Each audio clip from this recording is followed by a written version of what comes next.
Another year, another new set of video games that I got to play in 2022. This year had a couple of good new releases for me, but I also spent a good chunk of the year cleaning up my endless backlog of games. So now I get to do mini reviews of those games that shine the brightest and kept me sane throughout one of the worst years of my university career. Let's start with the honorable mentions, because no top 10 list on YouTube is complete without more than 10 items. Yes, I'm still addicted to Destiny 2.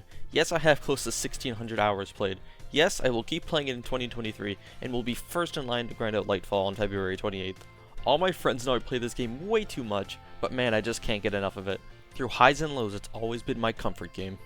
One of the biggest surprises from the start of the year was the Mario Kart Booster Pass that has been slowly releasing old tracks for past games. What a fantastic investment for what is already one of the best games on the Switch. I played quite a bit of Animal Crossing with my girlfriend in 2022, but it didn't feel right putting it on the list. I have a full video review planned for this game that will hopefully come out in the next few months, but yeah, it was just another easy game to play that was nice after long days of completing assignments for school. I finally pushed myself to finish Dead Space towards the latter half of the year, and by the end I was actually pretty into it. It didn't hold my attention much longer than one chapter every couple nights, but I'm glad I saw it through to the end. Maybe Dead Space 2 will make it into the 2023 list. We'll see. With those discussed, let's look at the top 10. I don't play many online multiplayer games nowadays because I like enjoying the games I'm playing, and I hate getting frustrated at other assholes on the internet playing like the utter scum that they are. But I did have my fair share of fun playing Overwatch 2 with friends. At least once I was able to log on to it. I played Overwatch 1 casually when it first came out and periodically tried some competitive games, which turns out to not be my thing whatsoever. I played up until around when Wrecking Ball got added, but lost interest after that.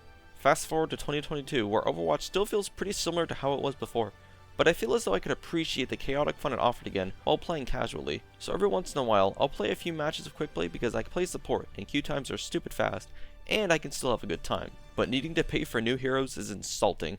Blizzard, you greedy bastards.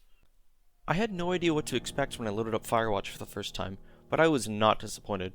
I don't have much to say about it now since I plan on making a review for it soon, but it was a damn good time. The story is great, the atmosphere is great, the voice acting is some of the best I've ever heard in a video game, and it kept me up at night just thinking about the whole experience. It's rare that a game gets me so invested in its characters, and all with a simple yet gripping narrative hook. I still think about this game daily since I played it in early December, and the thematic reminders to make the best of your life and to avoid running away from your problems resonate strongly with me. If it wasn't taken off Game Pass as soon as I finished it, then I likely would have played it again. Despite being not as critically acclaimed by the community as the other games in the trilogy, Dark Souls 2 was still a very enjoyable time. I continued my tradition of a pure melee build while dodging everything, which is also how I played DS1. This game had some really stellar bosses throughout, especially in the DLC, but there's also so much bullshittery in this game that it would require an entire review video just to talk about it all. Bosses like Velstat, Throne Watcher and Defender, and Fume Knight make me want to replay this game immediately, but exploring the garbage areas in this game to reach these fights again remind me how much I do not want to do that. It's never as awful as DS1, but it's never as good either. Although, playing Dark Souls 2 was a necessary step towards experiencing the full trilogy, which I will finish discussing later. After many years, the Cuphead DLC finally released, and it very much lived up to my expectations. Picking this game back up after 4 years to play it again with Miss Chalice gave me a new appreciation for the game, and reminded me just how great it is. If this was a full game release, then it might have been higher on this list, but for a DLC it's still deserving of this spot. The new bosses added were pretty solid, with the clear standout being the fighter pilot dogs. The animations for this boss, and everything in general, still continue to blow me away. The presentation has always been perfect for this game, and I hope that the developers continue more with this style. It's clear that they know what they're doing, and I trust that their next game will be awesome, assuming there is one. It Takes Two was the first game I played this year, and it was a wonderful start to 2022. I played it with one of my old friends from high school that moved away after graduation, and it was nice to reconnect with him more while playing this. Rather fitting that the game about fixing a divorce got us to hang out more again. The gameplay isn't too complicated to grasp, but every level added a new twist to the cooperative puzzle solving that kept us interested to the end. We were always wondering which items we would get next, or what insane set piece we'd get to experience. I played as the girl character, so one of the most memorable sequences in the game for me was the Mortal Kombat 1v1 with the commander of a squirrel army. And my favorite level was the snowy mountain in the second half of the game with magnets as the main gimmick. This game was so good, and it's also really emotional towards the end, so it helped me connect with it even more. I loved it. After not touching the game for 2 years, the last thing I expected to add onto this list was the Outer Worlds. But goddamn, this game is just so solid, man. It's what I'd call a very comfortable RPG. It doesn't drag out its playtime with meaningless side quests or grinding, the leveling systems are easy to understand, and the dialogue options are plentiful without being overwhelming. The companions are also really good, with Parvati and Sam being hard locked as my choices for the entire game.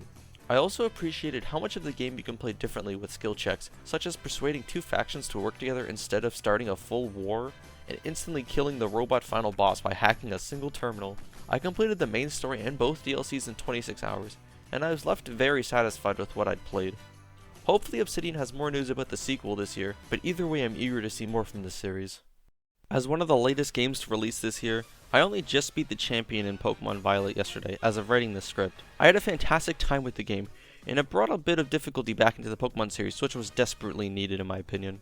My main team was Quaquaval, Tinkaton, Baxcalibur, Clodsire, Ceruledge, and Bellibolt my beloved, which is a pretty solid roster of new Pokemon if I do say so myself. The choice to complete any part of the 3 main quests in any order was a fantastic idea, and made the game feel much more open, although this did cause issues for the late game when I didn't know what levels certain gyms would be and just got swept. In general, I found that the end of the game had a really strange level spike that required me to grind a decent amount to keep my team from getting a one-shot by everyone. It did give me an excuse to work on my Pokédex though, so it wasn't the end of the world, but a replay of this game might be pretty annoying without that extra distraction. Also, despite being able to complete the gyms in any order, you can't really do that since they have static levels. So your options are to do the gyms in the same order for every run of the game, or make some gyms way harder and others much easier because you aren't following the scaling of the game. Another thing I don't understand is why they dropped so many ideas from Legends Arceus. Like, why can't I choose when to evolve my Pokemon anymore in the menu? Or why did they drop all of the new evolutions that were added in that game? And why the hell did they get rid of the link cable item? There were a lot of baffling decisions that removed improvements made in PLA, and it will remain as my biggest issue with Scarlet and Violet. I mean, besides the piss poor performance issues, I admit that it's much better now than it was on launch day, but damn, this game is teetering on the edge of oblivion when in large bodies of water. Now it sounds like I just complained a lot about this game, but I absolutely loved it. Once again, the music is a banger, with Mesagoza, the Team Star leader battles, and the gym battle themes making me so happy. Game Freak, please keep using this cheering and special fights in these games, I cannot get enough of it. How could I discuss my favorite games of the year without mentioning its biggest game, Elden Ring? The sheer spectacle of this game is unlike any other I've ever played. Elden Ring has some of the most creative and jaw-dropping environmental design that I've ever witnessed in a video game. Even just the first opening shot of the game, where you walk out of the door into Limgrave to see the massive Erd tree looming in the distance, was breathtaking to say the least. I'm also a sucker for starry skies and mountainous landscapes, so when I say that the underground areas and the mountaintops of the giants made me put my controller down to look off in the distance in awe, I mean it. And the gameplay is awesome too, with so much build variety to experiment with and bosses to try them on. This game does have serious balancing issues with a couple of late game bosses, but in general, I could not put this game down for a majority of its runtime. The best bosses in the game were Godfrey and Dragon Lord Placidusax, and the worst boss ever was Malekith. What a broken, unfair mess of a boss fight. I also had a lot of fun playing each boss in 2-player with my friend Adam. We had some really intense fights, one of which I posted a video of with us fighting the fire giant. I started my journey as an astrologer with glintstone spells, but shifted towards a strength and intelligence build dual-wielding 2 greatswords, one of which was the Darkmoon greatsword from Rane's questline. So I was a posture-breaking menace with jump attacks and applying Diet Blood Loss, also known as Frostbite. It was one of the most fun setups I've used in the Souls series, and it got me all the way to the end, including defeating Melania, the bitch of Mikola. It made me laugh, it made me cry, and it was definitely deserving of the Game of the Year title. Not on my list though, because there's still 2 games left. I had a long internal debate about if I preferred Pokemon Violet over Legends Arceus, but I gotta give it to PLA for changing up the formula so drastically without it being alienating. Pokemon Legends Arceus is such a different kind of Pokemon game that it didn't even bother me much having this many new games in the series so close together. The focus on catching and exploration over repetitive trainer battles and random encounters helps so much with keeping the game feeling fresh yet familiar from start to end. It isn't all perfect, such as the battle system being completely unbalanced in favor of the AI getting random priority on attacks and slow Pokemon getting totally stomped. I liked the changes made on paper, and for a majority of the game they were all great, but I am so glad Game Freak went back to the traditional system for Scarlet and Violet. After 90 hours of playtime, I completed the Pokédex entry for every single Pokemon in the game to catch Arceus, and loved it the whole way through. For those interested, my final party was Hisuian Typhlosion, Walrein, Porygon Z, Rhyperior, Hisuian Braviary, and Hisuian Decidueye. One of my favorite parties I've ever created in a Pokemon game. Every game on this list so far has grabbed my attention in some way, but no other game grabbed me so strongly that I refused to play any other game before finishing it more than Dark Souls 3. Holy shit, this game is marvelous. The music is stellar, The game still looks amazing visually, it has a proper level curve unlike the arbitrary spikes I had to put up with in Elden Ring, and it has by far the best set of bosses in any Souls game. Some of my personal favorites include the Twin Princes, Double Demons, Nameless King, Soul of Cinder, Abyss Watchers, Dragon Slayer Armor, and the best of them all, Slave Knight Gael. Plus this game had some of the more tolerable areas to explore that didn't make me want to smash my Xbox every time I played it. My only elitist gamer take that I have about this game is that it was a bit too easy.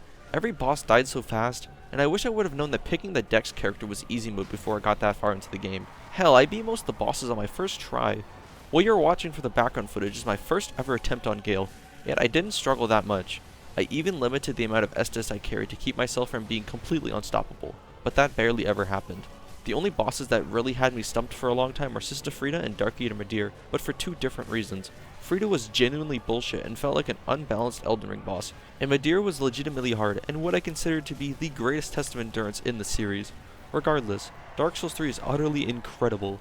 It's without a doubt my favorite game in the series, and I look forward to when I get to gush about it even more in a full video. Now we've reached the end. 2022 was a generally good year for me, and by the end my channel actually started getting decent viewership. I think that was the biggest surprise of the year personally, and I hope to keep it going into 2023. I'll be really busy with university again this year, but I'm hoping to create more reviews that I'll be happy with. So please look forward to videos about Metroid Zero Mission, Firewatch, Animal Crossing, and potentially Psychonauts if I can find enough to talk about, and hopefully even more if I can find the time and motivation for them. But we'll see how much Destiny will consume my life once again, or maybe it'll be Starfield this year. Thank you for watching.